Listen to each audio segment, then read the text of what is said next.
Welcome to Kanishka IAS. I am Mahendra Reddy. My dear aspirants, ప్రతి రంగంలో కేవలం కొంతమందే విజయాన్ని సాధిస్తారు. ఎందుకు అన్నదానికి మన దగ్గర సమాధానం ఉండదు. కారణాలు వారి అదృష్టమనో లేదా వాళ్ళకున్న ఎకనామిక్ బ్యాక్గ్రౌండ్ అనో లేకపోతే వాళ్ళకున్న పేరెంట్స్ సపోర్ట్ అనో రకరకాలుగా చెప్తాం. కానీ వాస్తవంగా ఇవి నిజమా అంటే కొంతమేరకు మాత్రం నిజం, కానీ 100% అవి నిజమని మాత్రం మనం చెప్పలేం.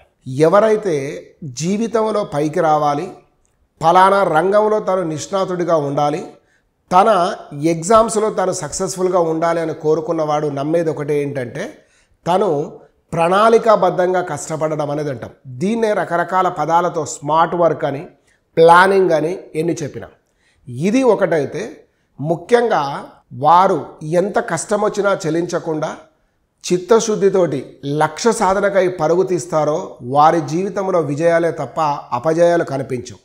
ఆలస్యం జరగవచ్చు, కానీ ఫలితం మాత్రం వారిదే ఉండేటట్లుగా ఉంటుంది. సో మీరు కూడా ఏ సమస్యలు వచ్చినా, నోటిఫికేషన్లు ఆలస్యమైనా, నోటిఫికేషన్లు ముందొచ్చినా, లేదా ఇంకా ఏమైనా జరుగుతూ ఉన్నా మీరు ఎంచుకున్న లక్ష్యం వైపు మీరు కనుక అడుగులు ప్రణాళికాబద్ధంగా వేయగలిగితే అది మీ విజయాన్ని చేకూరుస్తుందని చెప్తున్నాడు. Thank you all. Will meet in another